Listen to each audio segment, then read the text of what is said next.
अस्सलाम वालेकुम। I tell you series episode 5 के साथ मैं हूं Ehsan. I am country technical manager in Idea Energy Pakistan. आज की एपिसोड में हम डिस्कस करेंगे लेड एसिड बैटरीज और लिथियम आयन बैटरीज के कंपैरिजन को। सबसे पहले नंबर पर लेड एसिड बैटरीज का लाइफ स्पैन बहुत शॉर्ट होता है। एक दफ़ा चार्जिंग और एक दफ़ा डिस्चार्जिंग वो बैटरी का एक लाइफ साइकिल कहलाता है। तो लेड एसिड बैटरी के लाइफ साइकिल ओनली 300 से 500 तक होते हैं, जो कि बहुत कम है, जो कि 1 से 2 साल के अंदर कंप्लीट हो जाते हैं।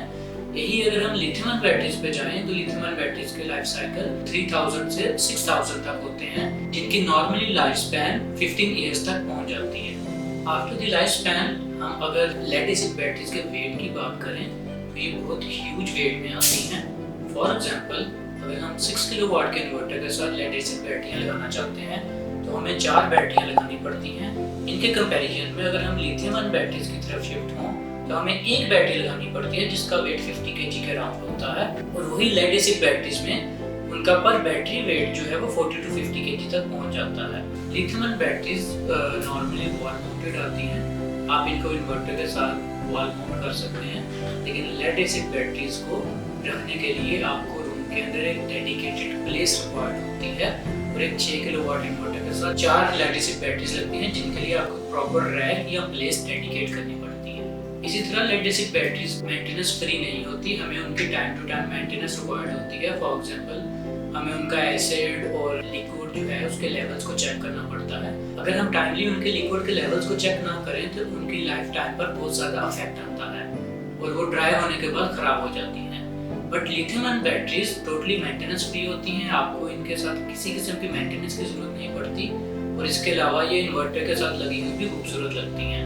Lead acid batteries normally Pakistani market में 6 मंथ से 1 साल की वारंटी के साथ आती हैं, वो भी मोस्टली रिप्लेसमेंट वारंटी प्रोवाइड नहीं की जाती फ्री ऑफ कॉस्ट, जबकि lithium ion battery minimum 5 years replacement warranty के साथ आती हैं। अब हम बात करते हैं लो टेम्परेचर पर कि लेड एसिड बैटरी की परफॉर्मेंस और लिथियम आयन बैटरी की परफॉर्मेंस कितनी डाउन होती है।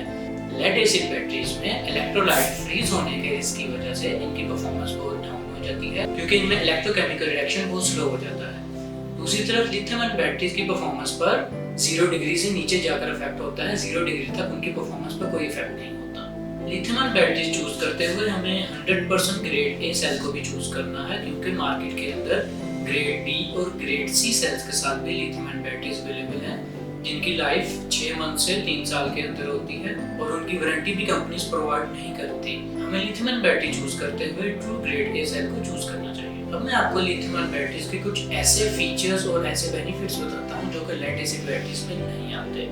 सबसे पहले लिथियम आयन बैटरीज के अंदर BMS अवेलेबल होता है, जिसका मतलब बैटरी मैनेजमेंट सिस्टम होता है, जो बहुत से ऐसे काम करता है जो लेड एसिड बैटरीज में नहीं हो सकते। फॉर एग्जांपल, BMS ओवरचार्जिंग को कंट्रोल करता है, ओवर डिस्चार्जिंग को कंट्रोल करता है, डीप डिस्चार्ज को कंट्रोल करता है। किसी भी किस्म का शॉर्ट सर्किट अगर बैटरी में हो तो ये इन्वर्टर को शॉर्ट सर्किट से बचाता है। इसके अंदर टेम्परेचर कट ऑफ की रेंजेस सेट होती हैं। फॉर एग्जांपल, अगर आपकी बैटरी 60 प्लस या 70 प्लस सेल्सियस टेम्परेचर पे हार्मफुल है यूज करनी, तो ये उसको कट ऑफ करवा देगा। इसी तरह लो टेम्परेचर सेटअप भी अवेलेबल होता है BMS के अंदर। और सबसे इम्पोर्टेंट फीचर, अगर आपके किसी वोल्टेज के सेल कम हो जाए तो ये सेल बैलेंसिंग भी कर रहा होता है, जो कि ये तमाम फीचर लेड एसिड बैटरीज में मौजूद नहीं होते। Thank you very much for your time. Allah Hafiz.